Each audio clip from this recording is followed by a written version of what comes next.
The hallway smelled of old paper and floor wax, that particular scent that clings to educational buildings like a memory refusing to fade. Afternoon light slanted through tall windows, casting long rectangles across linoleum that had been polished smooth by decades of hurried footsteps. In the science wing of Riverside Secondary School, tucked between the biology lab and the storage closet nobody ever opened, stood a row of metal lockers that had witnessed generations of students come and go. One of those lockers, number 47, had remained closed since the spring of 1994. Dallas, in that era, was a city balanced between its roughneck past and its aspirations towards something more refined.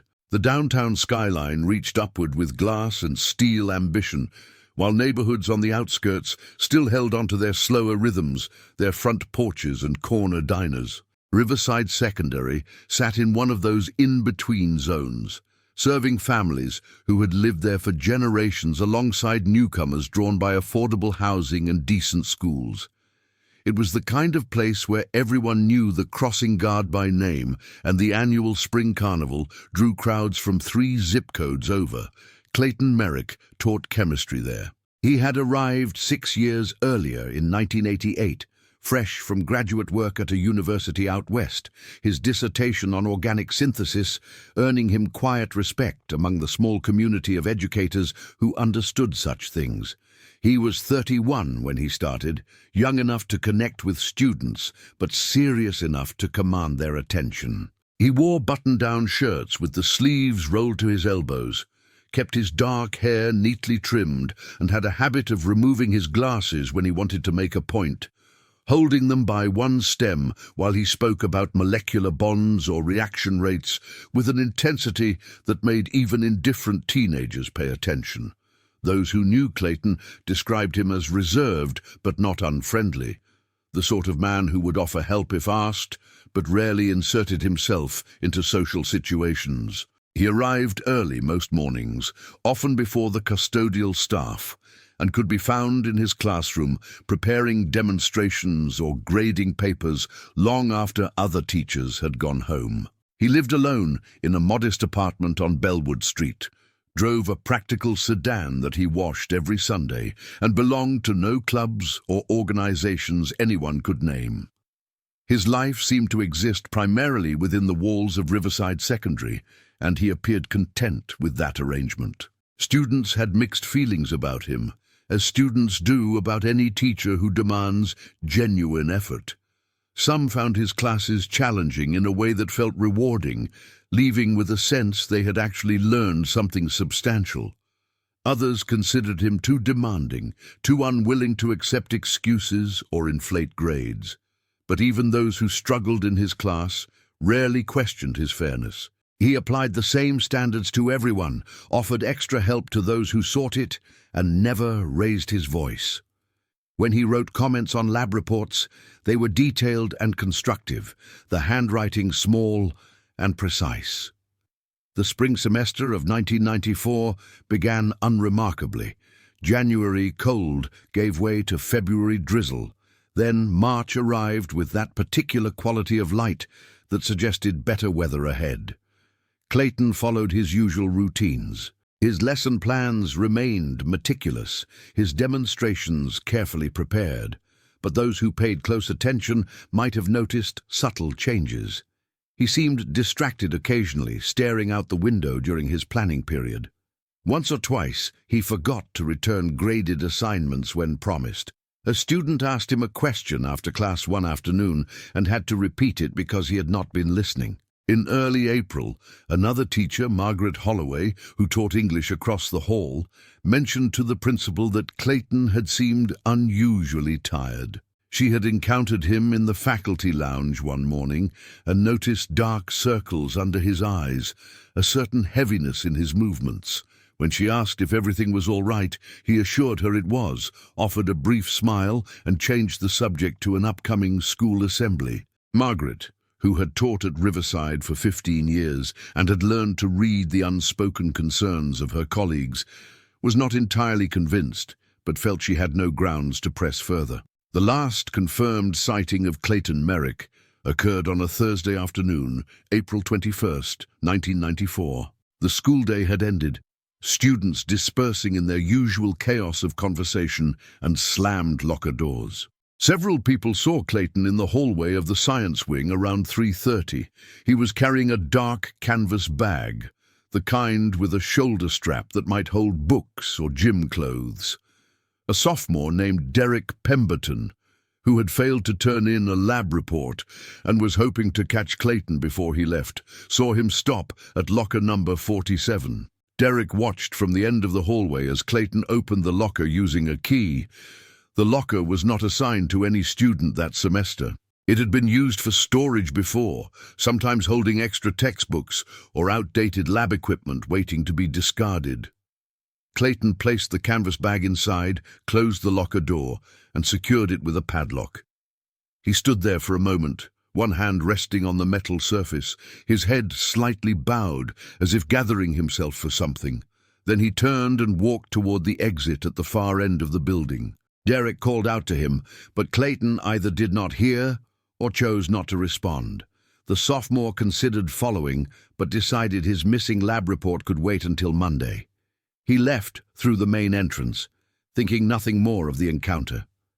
It would be years before that memory took on significance, before Derek would sit across from investigators trying to recall every detail of those few minutes in an empty hallway. Clayton did not appear at school the following day. His first period class waited in the classroom, the noise level rising as minutes passed without a teacher. The assistant principal, Paul Hendricks, eventually came to supervise, assuming Clayton had called in sick and the message had somehow been missed, but there had been no call. Attempts to reach Clayton at his apartment went unanswered. Paul taught the class himself, pulling out materials from Clayton's meticulously organized files, and made a note to check in more thoroughly by the afternoon. When Clayton did not appear on Monday either, concern escalated into alarm. Paul drove to the apartment on Bellwood Street. The landlord, a retired plumber named Gordon Fisk, who owned the building, let him inside. The apartment was tidy, almost austically so. Dishes were washed and put away. The bed was made.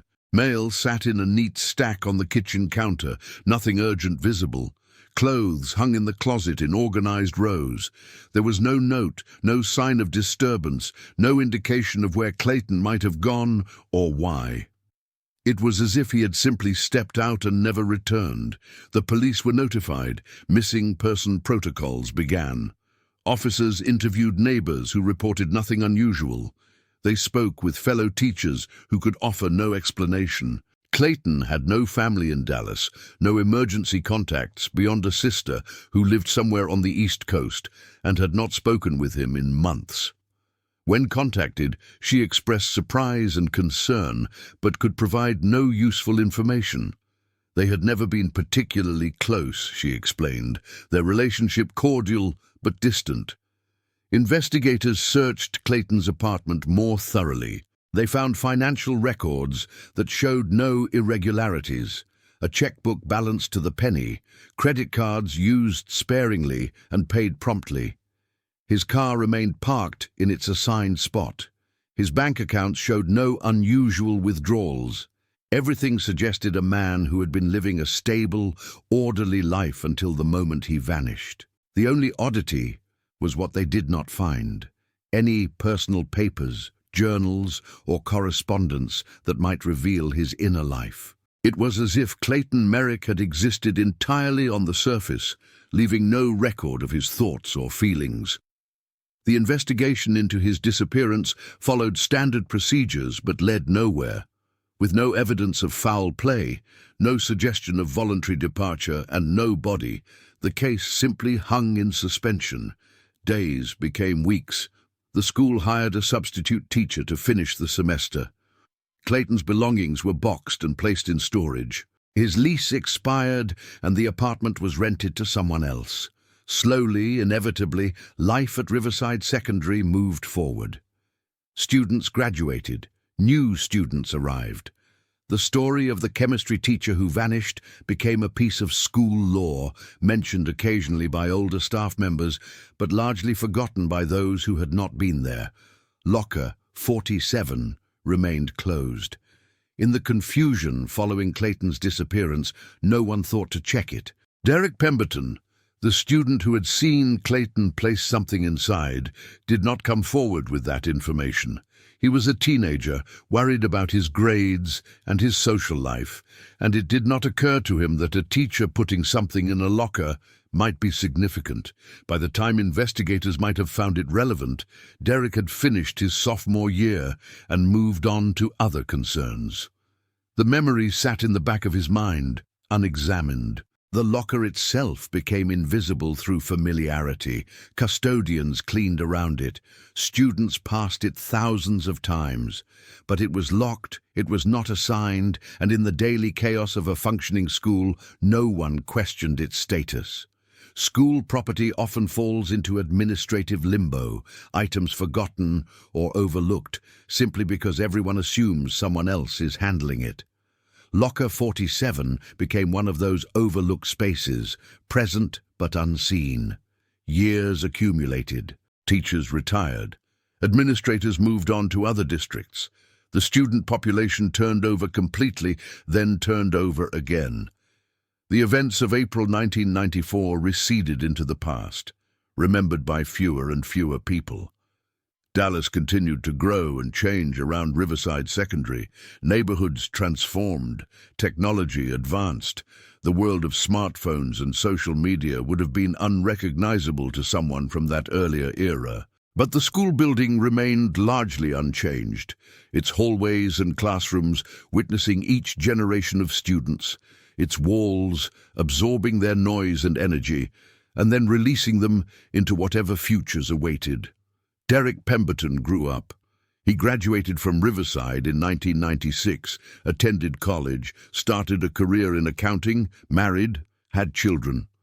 He moved to the suburban sprawl north of Dallas, settling into the rhythms of adult life. His high school years became a distant memory, faces and names fading, except for close friends he occasionally saw. He thought about Clayton Merrick only rarely, if at all, the way we think about odd events from our youth that never got explained. The image of his teacher, standing in that hallway, hand on a locker door, remained somewhere in his memory, but had no particular weight or meaning, until 27 years later, in the spring of 2021, when Derek received an invitation to his 25th high school reunion. The event had been delayed a year, due to circumstances that had affected everything. But now the organizing committee was determined to make it happen. Derek's initial reaction was to decline. He was busy, he reasoned. He barely kept in touch with anyone from high school. What would be the point of spending an evening making awkward small talk with people he had not seen in decades? But something made him reconsider. Perhaps it was a kind of nostalgia that comes in middle age, a curiosity about roads not taken and people once known. Perhaps it was simpler than that, just a desire to revisit the place where he had spent 4 formative years. He mentioned it to his wife, who encouraged him to go. "It might be fun," she said. "You might be surprised." So Derek responded to the invitation, marked the date on his calendar, and tried not to think too much about what the evening might be like. The reunion was held on a Saturday in May in the school gymnasium, which had been decorated with balloons and banners in the school colors. A DJ played music from the mid-90s, songs that instantly transported attendees back to that specific era. Derek arrived feeling self-conscious, scanning the room for familiar faces. He recognized some people immediately, others only after reading their name tags. Conversations were exactly as he had anticipated, a mixture of genuine warmth and performative enthusiasm, everyone trying to compress 25 years into 5-minute summaries. After an hour, needing a break from the noise and the forced socializing, Derek wandered out of the gymnasium and into the main hallway. The building was quiet here, dimly lit, the sounds of the reunion muffled by distance and closed doors. He walked slowly, looking at trophy cases and bulletin boards, at the lockers lining the walls, at classroom doors with teachers' names he did not recognize. So much was the same.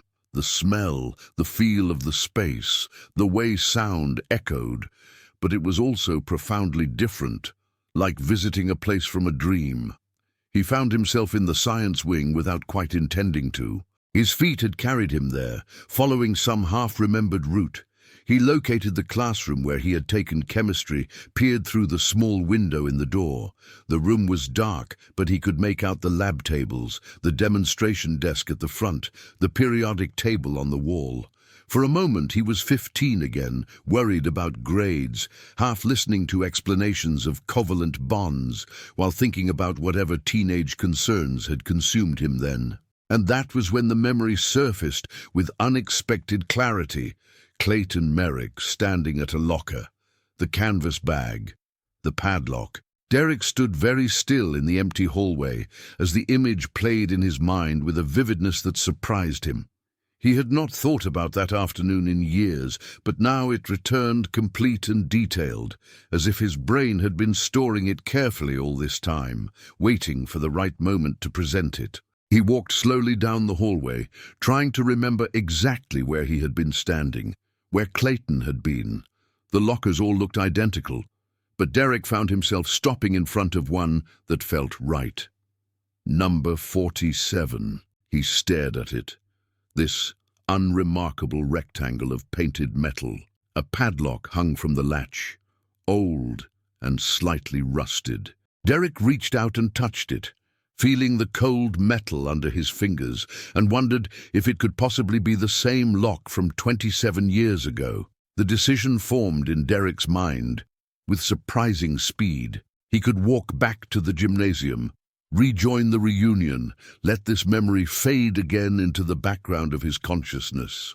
Or he could find out whether what he remembered actually meant something. The reunion noise seemed very far away now, and the hallway felt charged with a strange significance, as if the building itself had been waiting for someone to ask the right question.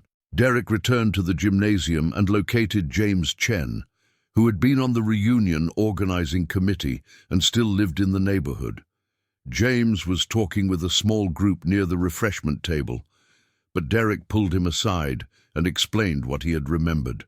James listened with growing interest, his expression shifting from polite attention to genuine curiosity. He knew someone on the school board, he said, and the current principal was actually in the building tonight, having stopped by to welcome the returning graduates. Perhaps they could inquire about the locker, just to satisfy Derek's curiosity.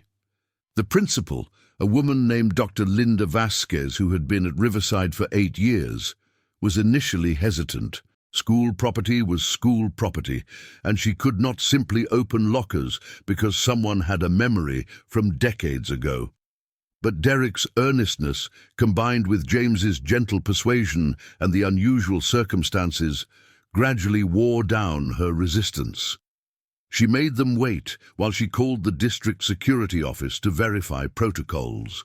Finally, after 20 minutes of phone calls and consultations, she agreed. They would open the locker, document what was inside, and proceed appropriately based on what they found. Dr. Vasquez retrieved a set of master keys from her office, though she warned that older padlocks might not respond to current keys. The three of them walked through the quiet hallways to the science wing, their footsteps echoing.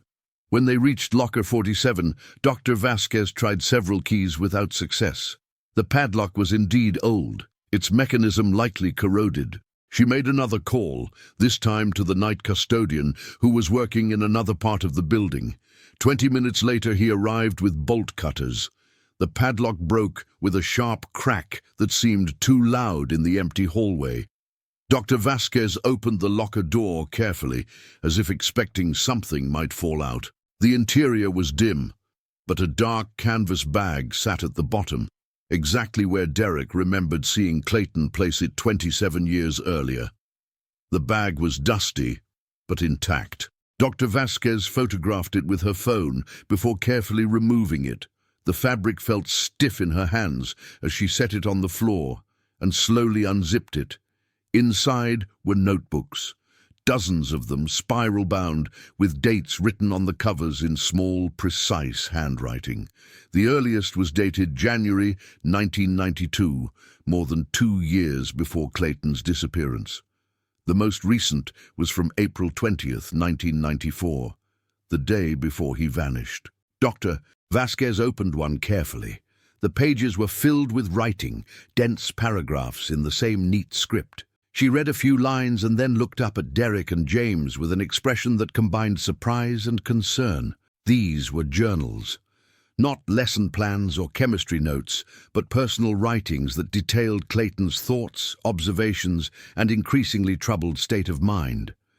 Dr. Vasquez closed the notebook and announced that this was beyond her authority to handle. The police needed to be contacted immediately. What had begun as a curious inquiry at a high school reunion had suddenly become something far more serious. She asked Derek and James to wait in her office while she made the necessary calls.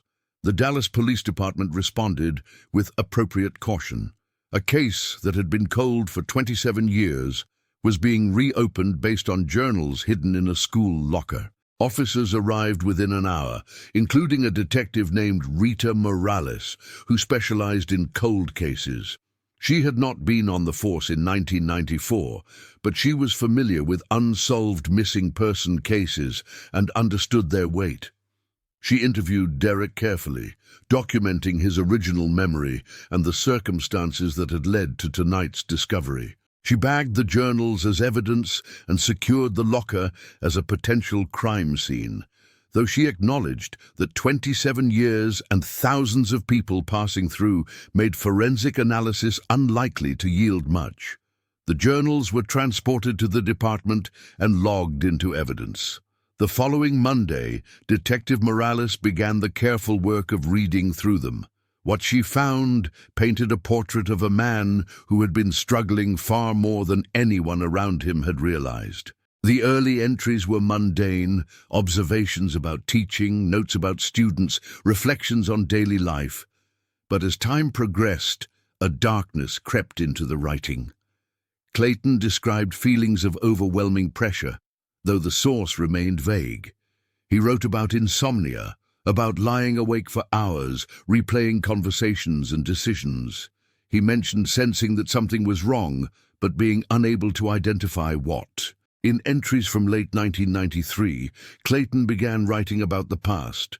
He referenced events from before he came to Dallas, situations he described obliquely, never quite explaining fully. He wrote about guilt, about mistakes that could not be undone, about the weight of carrying knowledge that others did not have.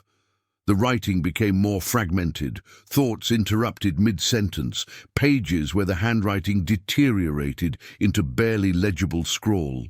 He mentioned seeing someone he recognized, though he never named the person or explained the significance.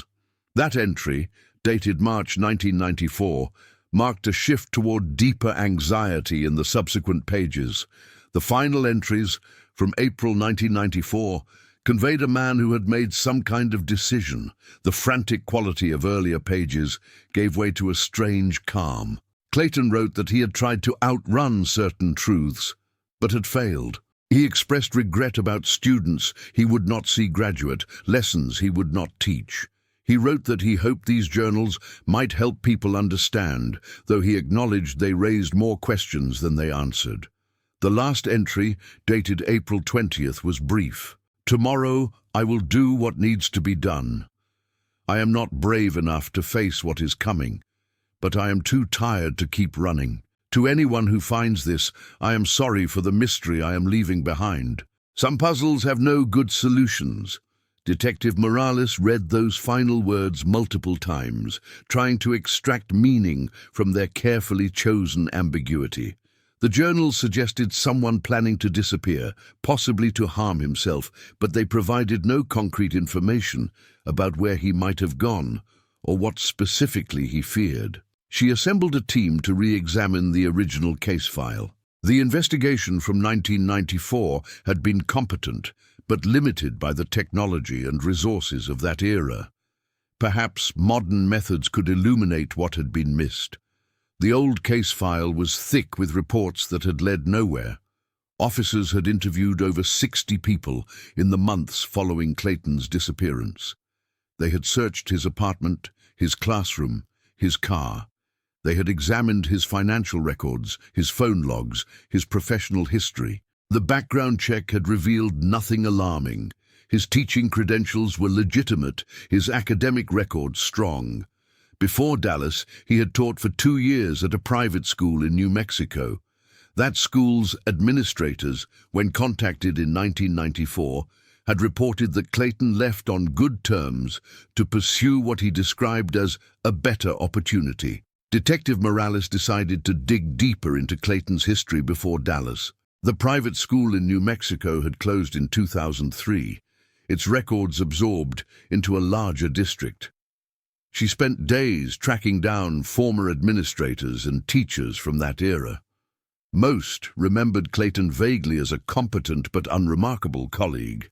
But one former teacher, a woman named Patricia Soames, who was now retired and living in Arizona, remembered something more. When Morales called her, Patricia listened to the explanation of why a detective was asking about a teacher from 3 decades ago, and then paused for a long moment before speaking. She recalled that Clayton had left New Mexico somewhat abruptly. There had been no scandal, no formal complaint, but Patricia had heard rumors of a situation with a student. Nothing inappropriate in the way that word was usually understood, but rather that a student had become overly attached to Clayton, had perhaps misinterpreted his mentorship as something more personal. The school administration had handled it quietly, Patricia explained, mostly because the student graduated and the situation resolved itself. Clayton had already accepted the position in Dallas by then. Patricia emphasized that there had been no evidence of wrongdoing on Clayton's part, just an awkward situation that made him eager to move on. This information, while interesting, did not advance the investigation significantly. It suggested Clayton might have had experiences with boundary issues involving students, but there was no indication that anything similar had occurred at Riverside. Detective Morales interviewed every staff member who had worked at the school in 1994. Most were retired now, scattered across different cities and states. Several had died. Those who remembered Clayton consistently described him as professional and appropriate, perhaps too distant rather than too familiar with students. The investigation hit its inevitable wall. The journals provided psychological insight, but no concrete leads. Clayton's trail simply ended on April 21st, 1994. His credit cards were never used again. His social security number never appeared in employment records or tax filings. No body had been found. The frustrating reality of such cases is that people can vanish more easily than we like to believe, especially in an era before comprehensive digital tracking. If someone is determined to disappear and willing to abandon their entire identity, it can be done. But Detective Morales was persistent in the particular way that defines certain investigators. She believed that every disappearance leaves traces, however faint. She obtained permission to re-examine the apartment building where Clayton had lived. The structure was still standing, though it had changed ownership twice and been renovated. The current landlord allowed her to inspect what had been Clayton's unit, though she held little hope of finding anything after so many years and so many subsequent tenants. She also returned to Riverside Secondary multiple times, walking through the science wing, trying to understand Clayton's final movements. She interviewed Derek Pemberton more extensively, extracting every detail of that afternoon in April 1994.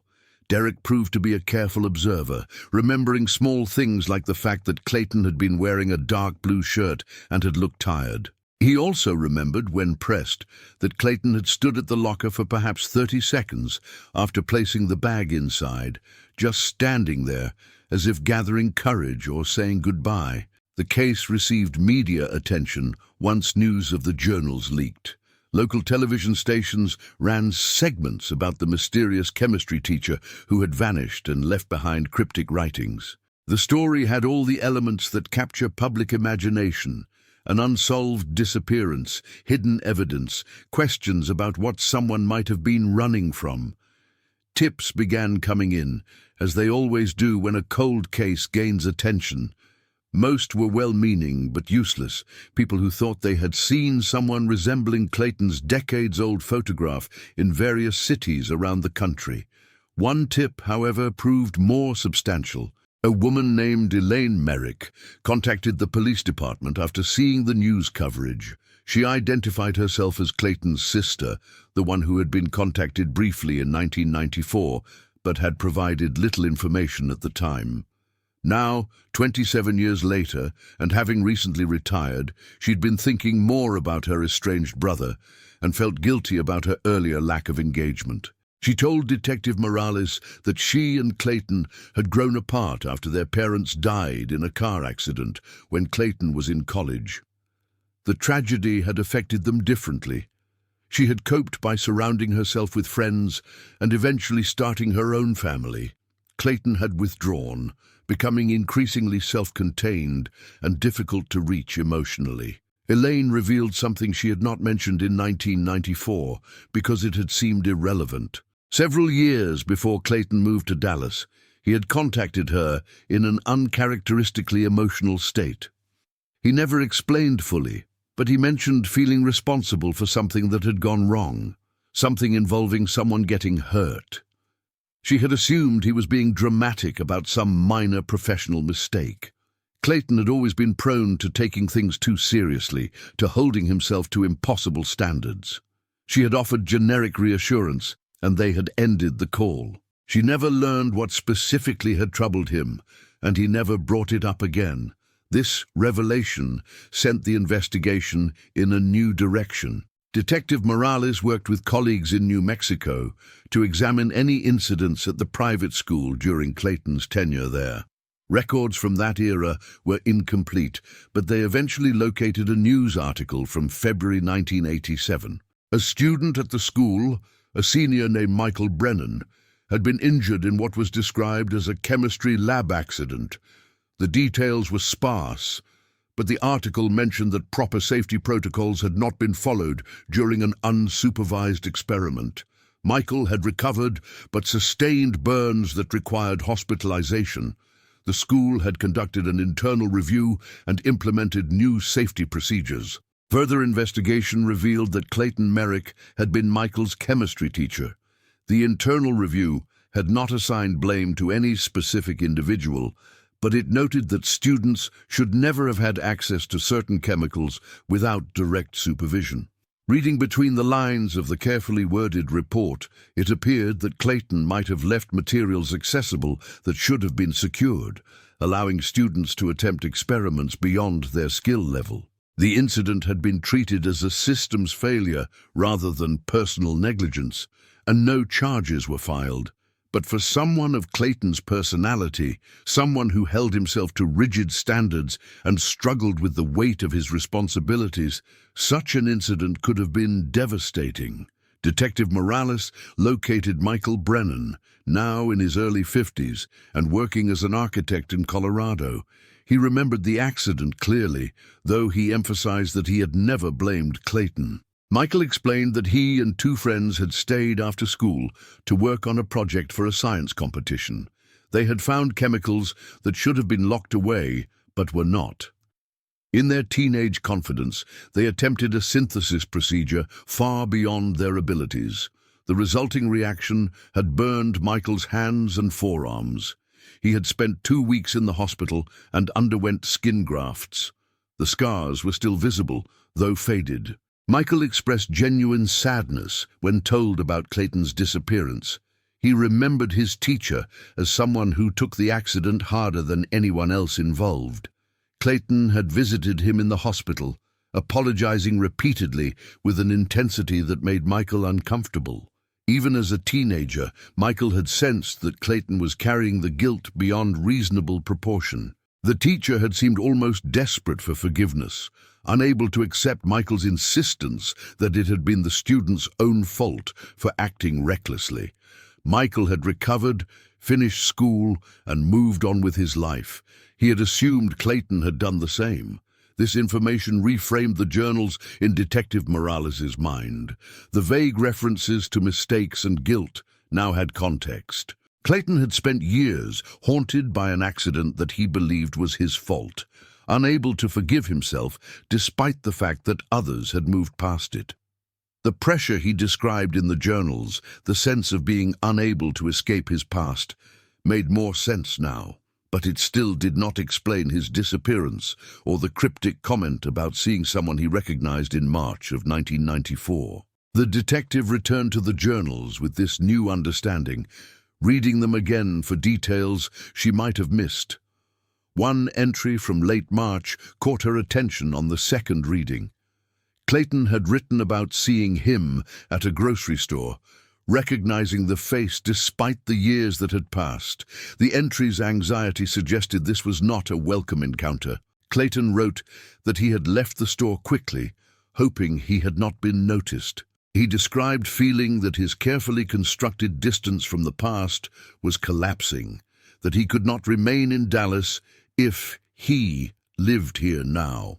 Detective Morales cross-referenced this timeline with what she knew about Michael Brennan. Michael had attended college in Texas and had lived in the Dallas area briefly in the early 1990s before moving to Colorado in 1996. He confirmed, when asked, that he had lived in Dallas during the period in question, working at an architecture firm while establishing his career. It was entirely possible that he and Clayton had encountered each other randomly in a city of over 1 million people. Such coincidences happen more often than probability would suggest, but Michael maintained that if such an encounter occurred, he had not noticed Clayton. He would have had no reason to seek out his former teacher or any desire to do so. The accident was part of his past, resolved and forgiven. He could offer no explanation for why Clayton would have reacted with such distress to seeing him. Michael seemed genuinely puzzled by the idea that his mere presence in Dallas could have contributed to someone's emotional crisis. The investigation continued through the summer of 2021.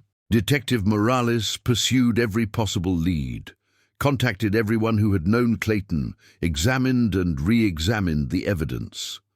The journals were analyzed by psychologists who provided profiles of Clayton's mental state, but no actionable information.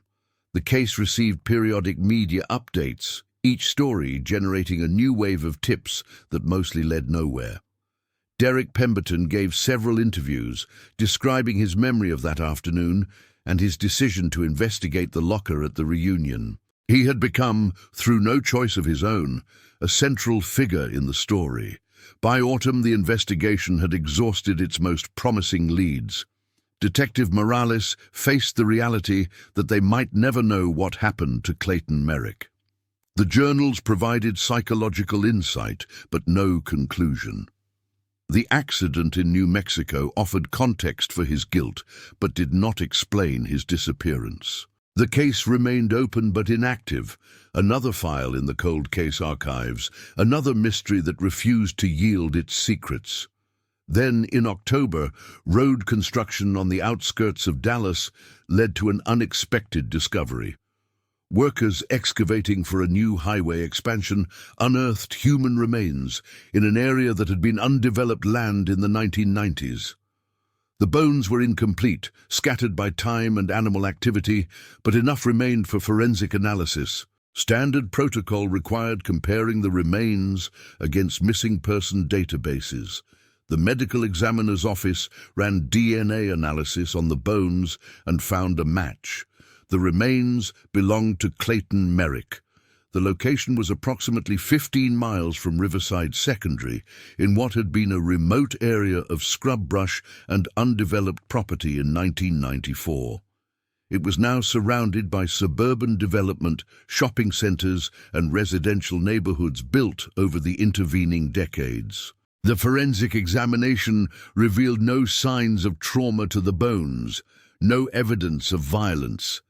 The position and condition of the remains were consistent with someone who had died there many years ago, though the exact cause of death could not be determined from skeletal evidence alone. Detective Morales stood at the excavation site on a gray October morning, looking at the ground where Clayton's remains had been found. The highway construction equipment sat idle nearby, workers waiting for the scene to be cleared. She thought about the journals, about a man who had carried guilt beyond reason, who had written that he was too tired to keep running.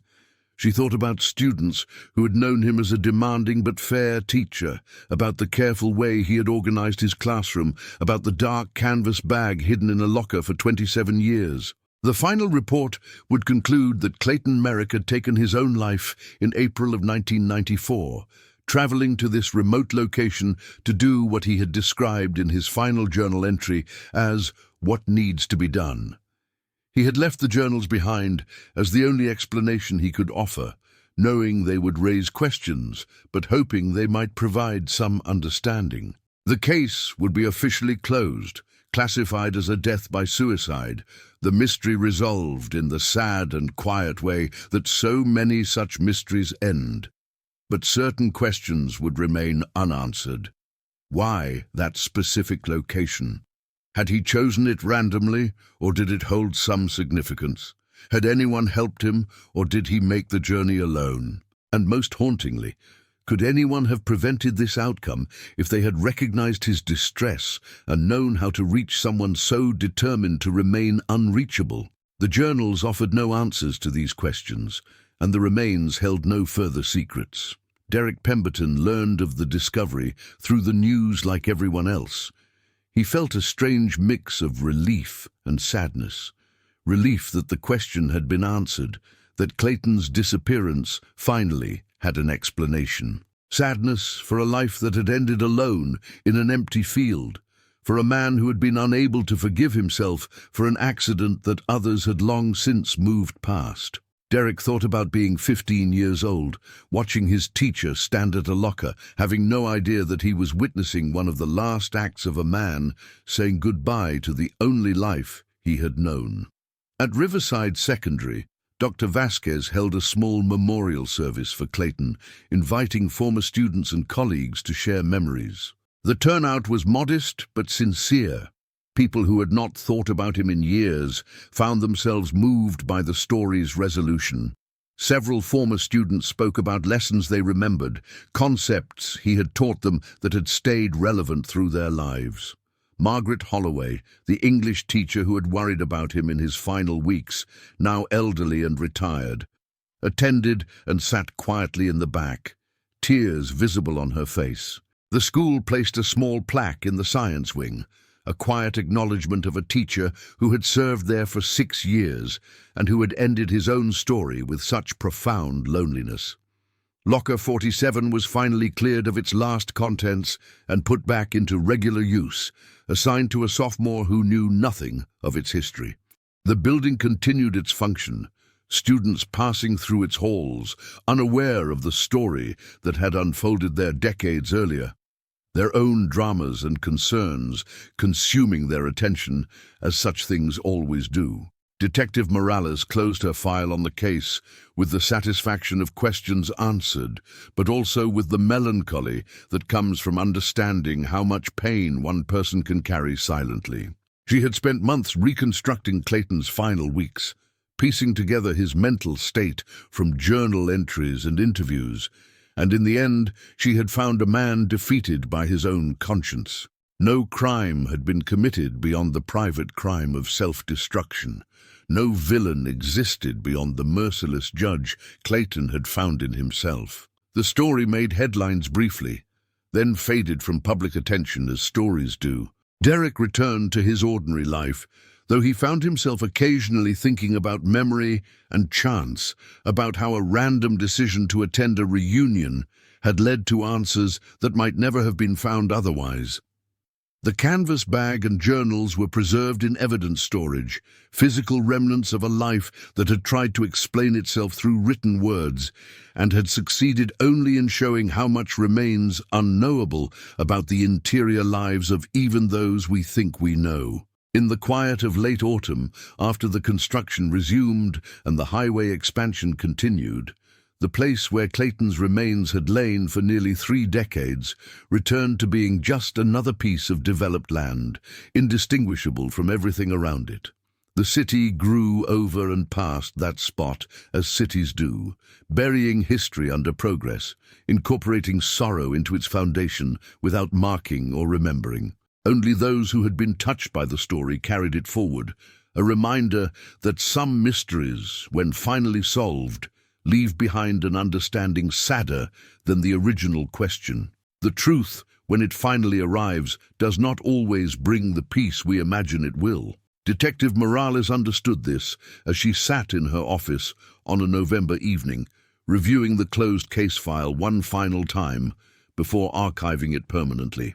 The fluorescent lights hummed above her desk, and outside the window, Dallas traffic moved in its endless patterns, people going home to families and dinners, and the small rituals that constitute ordinary life. She thought about Clayton Merrick choosing that remote field, about the loneliness of that final decision, and felt the particular sadness that comes from solving a mystery only to discover there had been no mystery at all, only human fragility dressed in the costume of enigma. The official conclusion satisfied procedural requirements, but left emotional questions unresolved.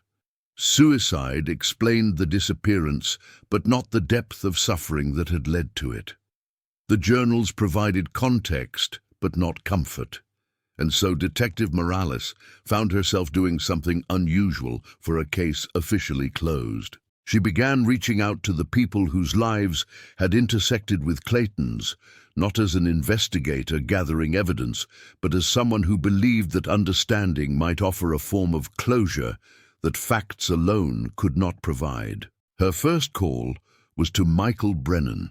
He answered on the third ring, his voice carrying the slight confusion of someone receiving an unexpected contact. When Detective Morales explained that she wanted to talk not about evidence, but about understanding, Michael was quiet for a long moment.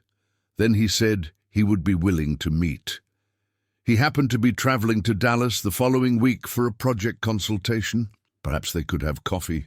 They met at a quiet place downtown, away from the noise of the main streets. Michael was a tall man with graying hair and careful movements, and Detective Morales noticed the scars on his hands and forearms, visible even after so many years.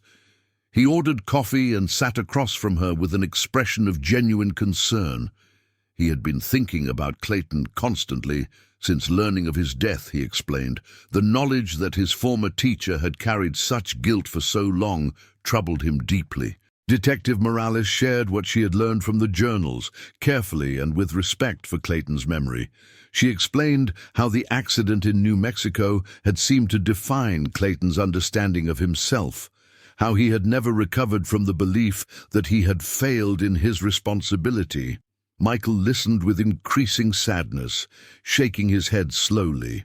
He remembered Clayton visiting him in the hospital, the almost desperate quality of his apologies, but he had been 17 and too young to recognize the signs of someone spiraling into a darkness they could not escape.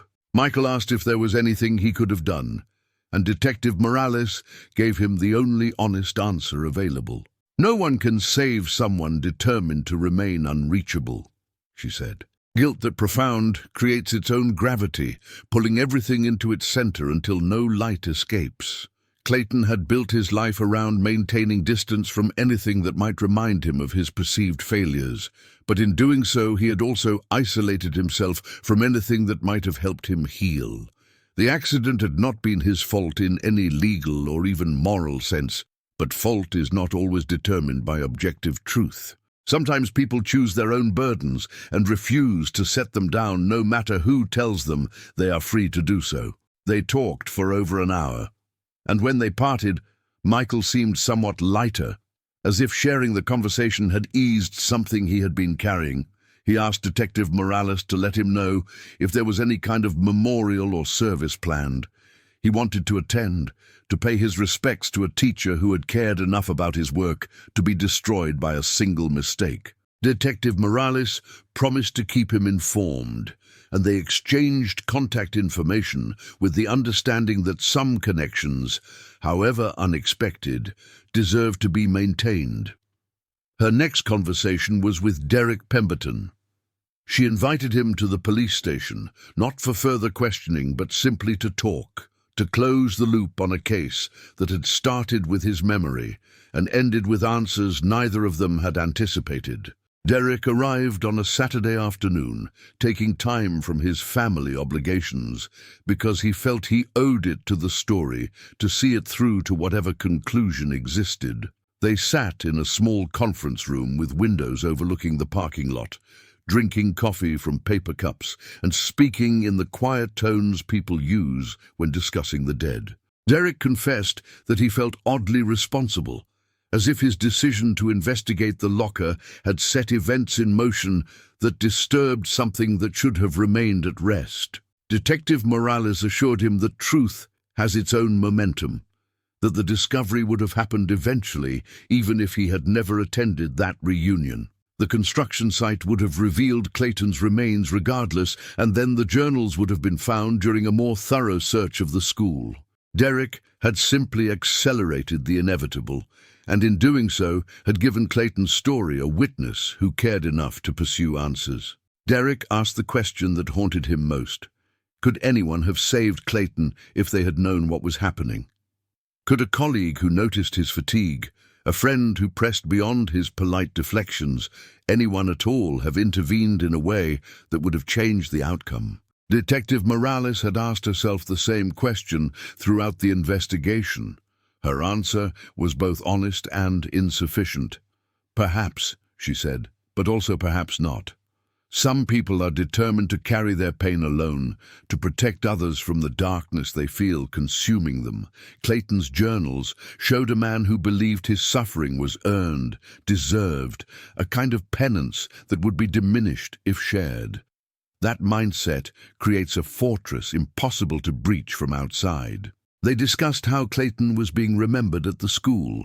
Dr. Vasquez had established a small scholarship fund in his name, designated for students pursuing science education. The fund was modest, raised through donations from former students and colleagues, but it represented an attempt to create something living from the story of someone who had died. The first scholarship would be awarded the following spring, and Dr. Vasquez had asked Derek if he would be willing to serve on the selection committee. He had agreed, feeling it was the least he could do for a teacher he had barely known, but whose fate he had helped uncover. Detective Morales also reached out to Margaret Holloway, the English teacher who had noticed Clayton's exhaustion in those final weeks. Margaret was in her late 70s now, living in a retirement community north of the city. She invited the detective to visit one weekday afternoon, serving tea in her small apartment filled with books and photographs from decades of teaching. Margaret remembered Clayton with great clarity despite the years. She described him as someone who seemed to exist at a slight remove from life, participating but never quite connecting. She had wanted to reach him, to offer whatever support might have helped, but he had been expertly polite in maintaining his boundaries. Margaret expressed a guilt that Detective Morales recognized as both natural and ultimately useless. She should have pushed harder, she said.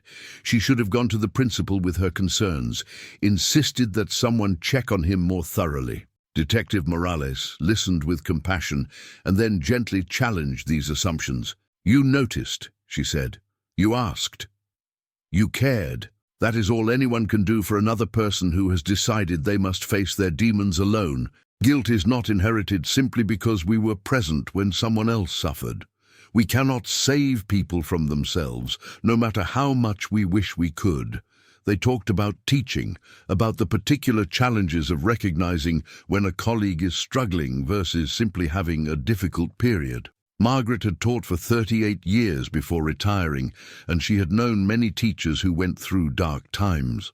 Most found their way through with support and time. A few did not. Clayton had been one of the ones who did not, but that outcome said more about his internal landscape than about any failure of perception by those around him. Margaret seemed to find some comfort in this perspective. And when Detective Morales left several hours later, the older woman hugged her and thanked her for caring enough to have the conversation. The detective's final visit was to Elaine Merrick, Clayton's sister. Elaine lived in Maryland now, in a suburban house filled with the comfortable clutter of a life well lived, photographs of children and grandchildren covering the walls. She welcomed Detective Morales despite the awkwardness of meeting someone whose job had been to investigate her brother's death. They sat in a sunlit kitchen, and Elaine spoke about the brother she had lost long before his body was found, the gradual distance that had grown between them after their parents' accident. Elaine had been younger by 3 years, and she remembered Clayton as protective when they were children, the kind of older brother who made sure she got home safely from school and helped her with homework without being asked. But something had shifted in him during college, a kind of retreat inward that she had never fully understood. She had been busy with her own life, her own griefs and recoveries, and by the time she thought to reach back toward him, the distance had become too great to cross easily. Their occasional phone calls had been cordial but empty, exchanges of information rather than genuine connection. The call where Clayton had mentioned feeling responsible for someone getting hurt had been one of the few moments when emotion broke through his careful composure. Elaine regretted not pressing for details, not insisting that he explain so she could help him carry whatever burden he described. But she had been young herself then, in her 20s, and not yet understanding how seriously some people take their failures. She had thought he was being dramatic, that whatever had happened would fade with time and distance. She had not known her brother well enough to recognize that he did not have the ability to let things fade, that his conscience was too rigid to allow for human imperfection. Detective Morales shared what the investigation had revealed, giving Elaine the narrative that connected the fragments she had known into a coherent whole. Elaine cried quietly as she listened, tears for a brother she had lost in pieces over years before losing him entirely. She asked if she could have the journals, and Detective Morales explained that they were evidence and would remain in storage, but she could arrange for copies to be made. Elaine said she wanted to read them, to understand her brother's thoughts, even if they brought pain. Some pain is necessary, she said. Some pain is just love, with nowhere to go. Before leaving, Detective Morales asked Elaine if she had any photographs of Clayton from before he moved to Dallas. Elaine disappeared into another room and returned with an old album, carefully preserved. She opened it to a picture of Clayton in his mid-20s, standing outside a university building, smiling slightly at the camera. He looked younger than Detective Morales had imagined, almost vulnerable, not yet carrying the weight that would eventually crush him. Elaine let her take a photo of the photograph with her phone, saying it was good for someone to remember him as he had been before the guilt took hold. The case file was officially closed in December of 2021. Detective Morales submitted her final reports, attended the administrative meetings required for cold cases with resolved conclusions, and moved on to other investigations. But she found herself thinking about Clayton Merrick more than she typically thought about cases after their conclusion. Perhaps it was because his story had no villain except time and conscience, no crime except the private one of abandoning hope. Or perhaps it was because she recognized in his story something universal about how we carry our mistakes, how some of us build entire lives around avoiding the reflection we fear seeing in the mirror. The memorial service Dr. Vasquez had organized was held in January on a Saturday afternoon in the school auditorium. The turnout surprised everyone. Over 100 people attended, former students who had scattered across the country but returned for this, colleagues from decades past, people who had known Clayton in various contexts and wanted to acknowledge his life now that its ending was known. Michael Brennan flew in from Colorado. Elaine Merrick drove from Maryland. Derek Pemberton came with his wife and teenage son, wanting them to understand why this story mattered to him. Dr. Vasquez opened the service with remarks about memory and loss, about how schools are built on the accumulated efforts of teachers who touch lives in ways that often go unrecognized until time reveals their influence. She spoke about Clayton's dedication to his work, his high standards that were really just reflections of the standards he held for himself, and his inability to forgive the kind of human imperfection that everyone else accepted as inevitable. She announced the scholarship fund and read the names of donors, a list that included former students from across all 6 years Clayton had taught at Riverside. Margaret Holloway spoke next, her voice wavering slightly, but gaining strength as she continued. She talked about Clayton as a colleague, about the quiet competence he brought to his work, about the way he could explain complex concepts until they made sense. She spoke about regret, about the conversations not had and the support not offered, and then she spoke about forgiveness, about learning to accept that we cannot save everyone, no matter how much we might wish to. Her words brought tears to many in the audience, people recognizing their own failures of connection in her honest acknowledgement. Several former students shared memories.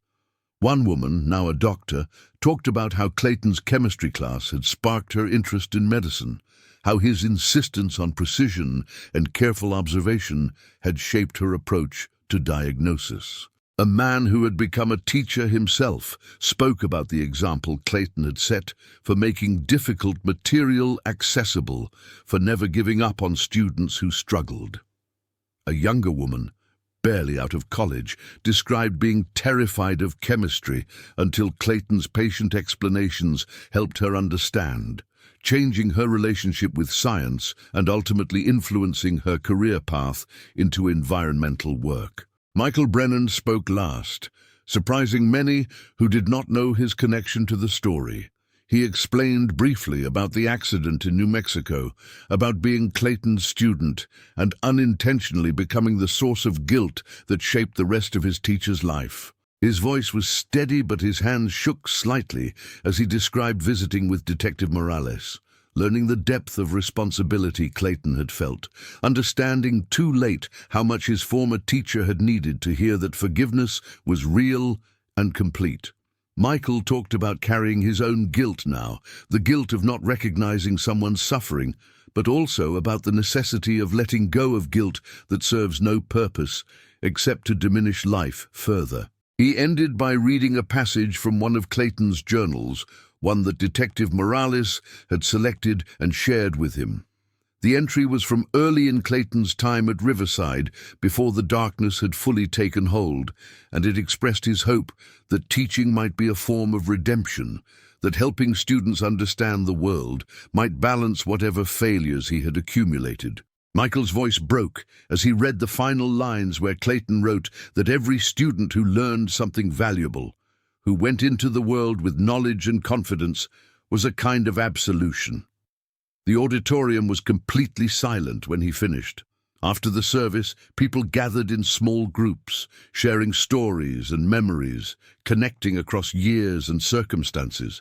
Derek Pemberton found himself talking with former students who had been seniors when he was a sophomore, discovering that Clayton had been the same with everyone, demanding but fair, distant but present in the ways that mattered. Elaine Merrick met people who had known her brother better than she had in those final years, and while that realization brought sadness, it also brought comfort. He had not been entirely alone. He had touched lives, even as he believed himself unworthy of connection.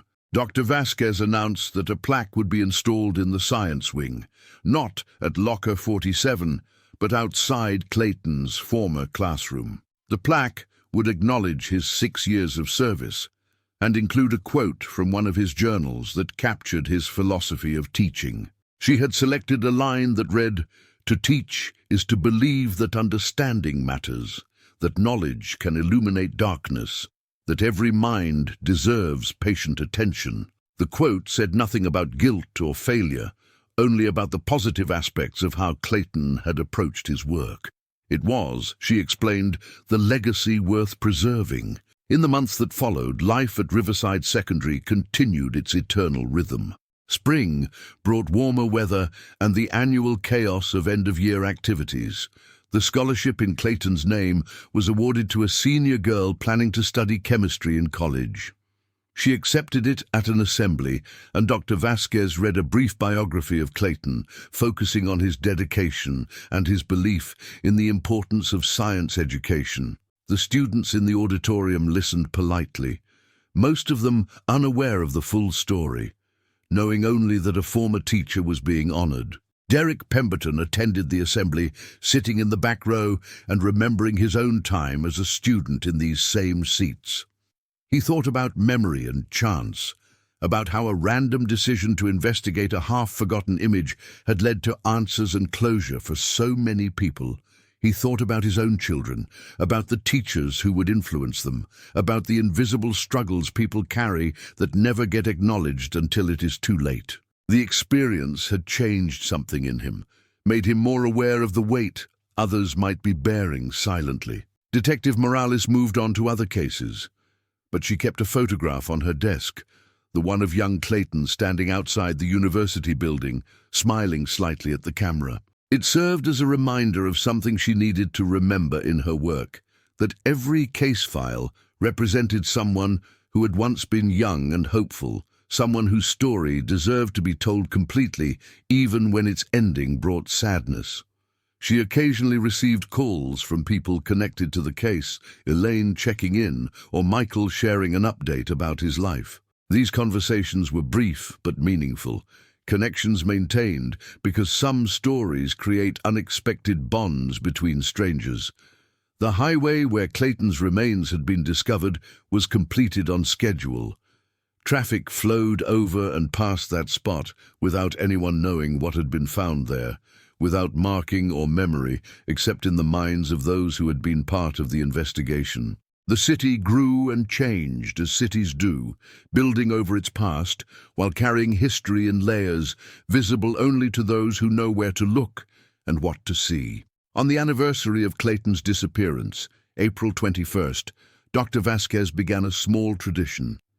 She placed flowers in the science wing near the plaque outside his former classroom.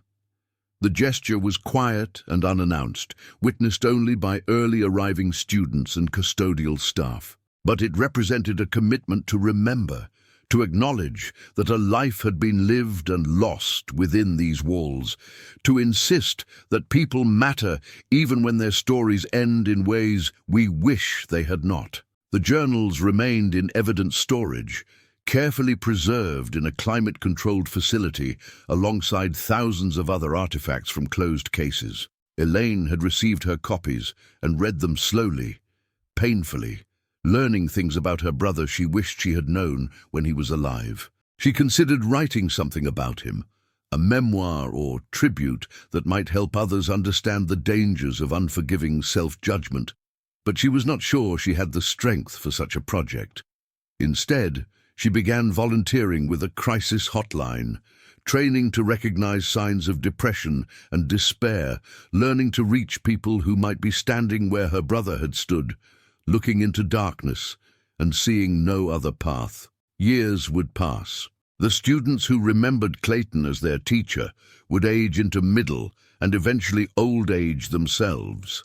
The building that had housed Locker 47 would eventually be renovated or replaced, its physical form temporary, even as the stories it contained persisted in memory and record. But the essential truth at the heart of Clayton's story would remain relevant across time, a reminder that suffering is often invisible, that people construct elaborate facades to hide their pain, that reaching out with genuine compassion can save lives if it happens before the darkness becomes total. The scholarship fund grew slowly but steadily, receiving donations each year from former students who wanted to contribute to something positive born from tragedy. Eventually, it became substantial enough to support multiple students annually, each one receiving not just money, but the story behind it, a cautionary tale about the importance of seeking help and accepting imperfection.